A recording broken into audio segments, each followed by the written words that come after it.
Hello students, this is the first part of video of chapter number 2 from history.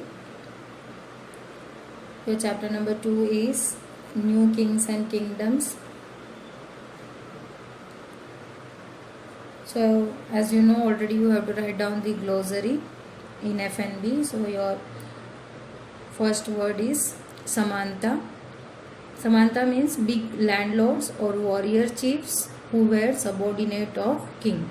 Behalf of the king, they used to control or to look after, they governed the regions or to look after the region. Nextly, temple. This is a common word already you know. A place of worship for Hindus generally. At that time, the temple were the hub of economical, social and cultural activity. So nowadays, temple is only used for worshipping, but at that time, this was considered as the hub of all three kinds of economic activity, that is economical, social and cultural activity, that we will learn in detail in this chapter. Next is Nadu, a group of village. Next is Sabha.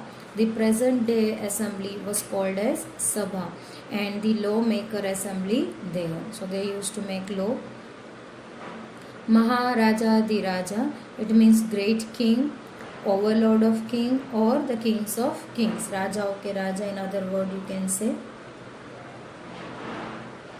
Next is Hiranyagarbha, means the golden womb, a ritual performed by the Danti Durga. Again we will learn in detail in the coming explanation. Sultan is an Arabic word which means ruler. Tripartite struggle. So struggle fought by the three parties rulers belonging to the Gurjara Pratihara, Rashtrakutas and Pala dynasty for control over Kannauj.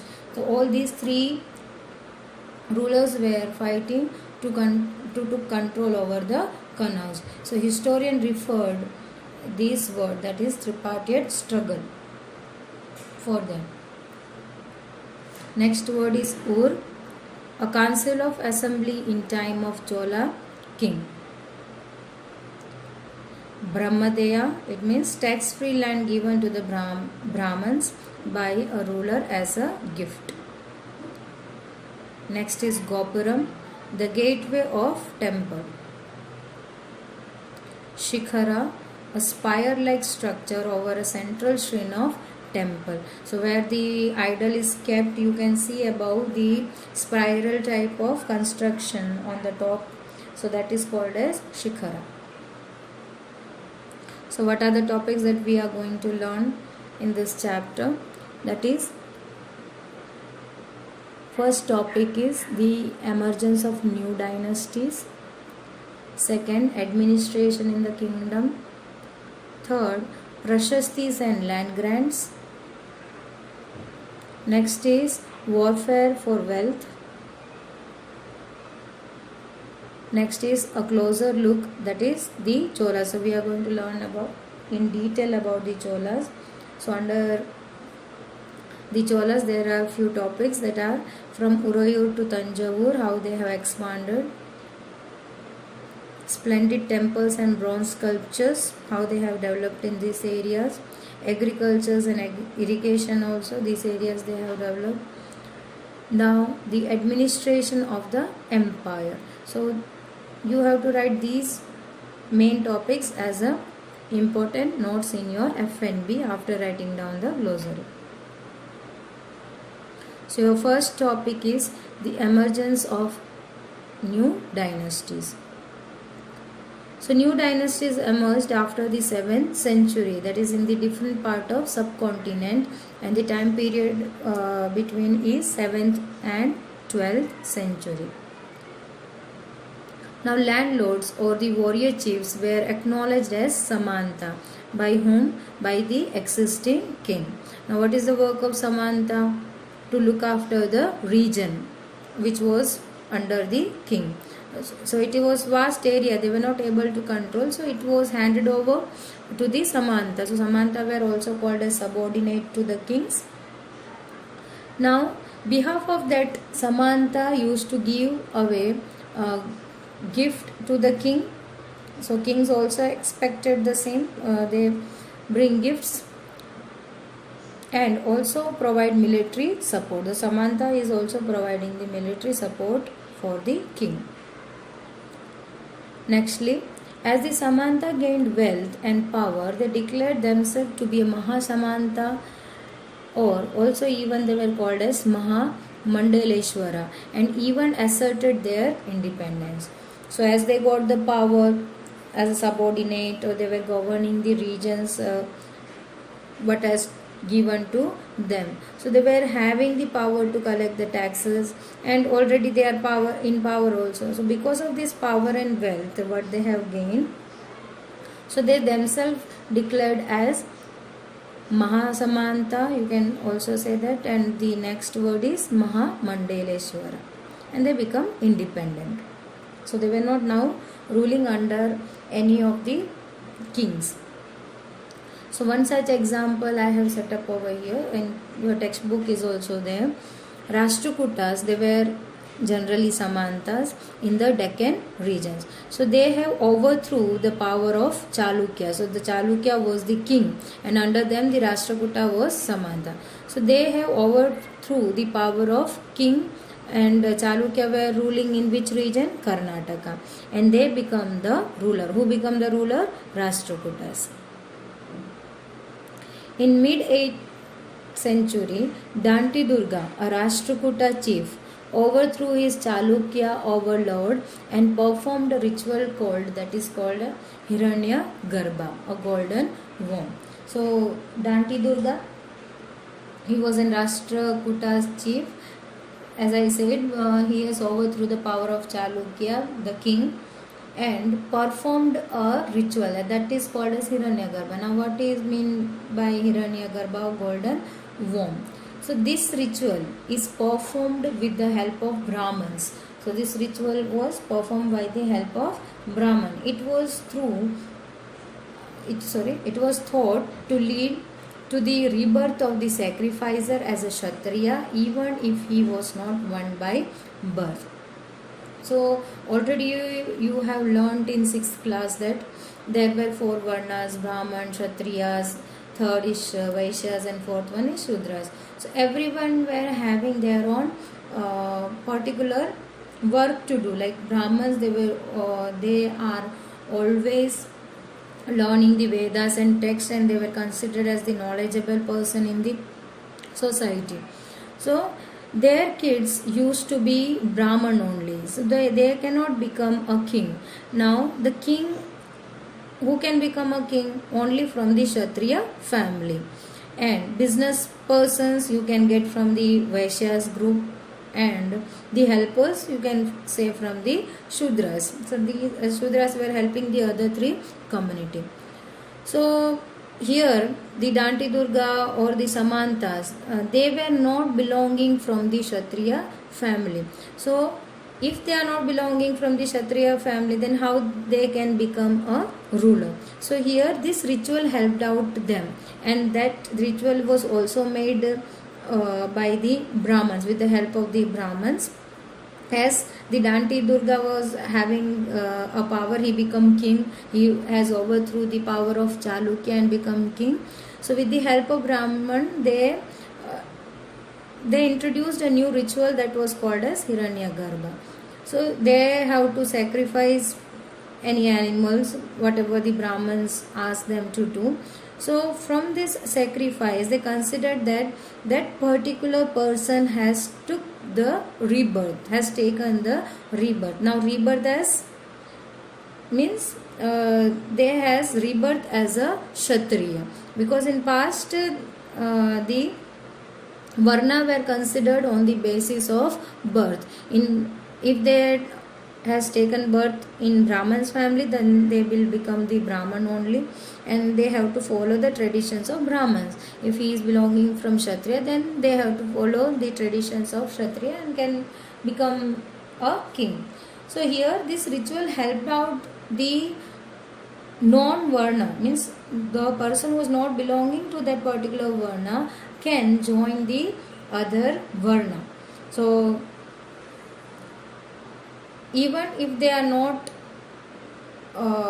was not one of the person from the birth, the part of the varna, then they can use this ritual to become one of the person from that particular varna. So Danti Durga here become a king by this ritual called as Hiranya Garbha. In some case, men from enterprising families use military skill to build kingdom. So enterprising families means business persons. If they were having their military skills, so they also started building up kingdoms. So here you can found the two ways. One is the way that Hiranyagarbha, the ritual was accepted, and through that they were becoming the ruler. Nextly, the person who were having skill of ruling, then they also started building up the kingdom. So by this skill, as military skills, they should have the skill to rule upon or to build a kingdom. The power should they have, then they can build a kingdom. So here were the two Brahmins like Kadamba, Mayurashaman and Harichandra took up arms and established kingdom in Karnataka and as well as Rajasthan. So Kadamba, he was also a Brahman. He established a kingdom in Karnataka, and Harichandra, he has established a kingdom in Rajasthan. They took up arms. They were actually by birth the Brahmins, but they were having the skills to rule on the kingdom or to establish the kingdom. So they become a ruler. Next topic is administration in the kingdom. High sounding titles like Maharaja, Tribhuvana, Chakravartin means Lord of Three Worlds and so on were adopted by the new kings. The king shared power with their Samanta. Already we have learnt in the previous slide, with association of peasant traders and Brahmins. So they were also getting the support from the peasant traders and as well as Brahmins. Then only they can be in power.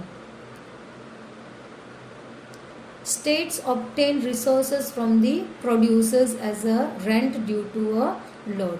Now they obtain the resources. How they were obtaining resources? So they were giving away all the resources as rent to the people, like land. So land is not considered of that particular persons or peasant, that was considered as it is given on rent to them, so they have to pay the taxes. So revenue was also collected from the merchants or traders. So not only the peasants, the land belonged to that particular peasant, but also from the traders or merchants the taxes were collected. Now one of the inscription of Chola who ruled in Tamil Nadu refer more than 400 terms for different taxes. So the above point mentions only one kind of, like land was given as rent to them and they have to pay the revenue. So in many form they can pay. It is not necessary in cash only. In the form of produce, grains like clothes, whatever kind they produces, they have to pay. So in Chola's inscription there were 400 terms of taxes mentioned in it. So what kind of taxes they were collecting? The most frequent tax is called as vetti. That was not in cash, but it was collected as forced labor. So labor were considered as taxes. They have to work as the kings asked them to do or the Samanta asked them to do. And the Kadamai means the land revenue. There were other taxes also on thatching the houses. So houses were thatched. For thatching houses also they used to collect the taxes. If they are using ladder to climb palm tree, for that also they were collecting taxes. Tax on succession to the family property, etc. For successing their family property, for that also they have to pay the taxes. So you can say for many silly reasons or silly things they used to take away the taxes. The king used to take away the taxes. Now the king used these resources to strengthen his kingdom. Now why the king was taking these taxes? To strengthen his kingdom and for construction of temples. They again used to construct the temples.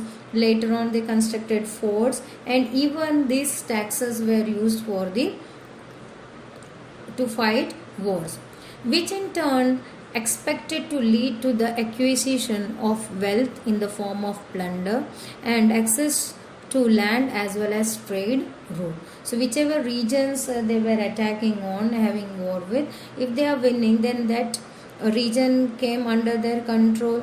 They even used to plunder the wealth. They loot the wealth. The land was also looted, or the land was controlled or conquered, and trade route was also under the control of the king. If the traders and merchants are using that trading routes, then they have to pay the taxes to use that particular route also. So this is how the king used to collect the taxes, how they were using the resources to establish and to make more and more strongest kingdom in that particular regions. Revenue collectors were recruited from influential families, and these positions were often hereditary. Means after the father, the son can become the next officer, or they can held that position. So there were a number of people who were collecting the taxes. Now it could be in the case of army also. So if the father is an army, so after him the next would be his son. So same as in the case of close relative also. So they were also holding the same positions from generation to generation. So the next topics we will cover in the next video. Till that, stay tuned for the next videos and write down the homework, that is glossary and the important notes given in videos itself. Thank you.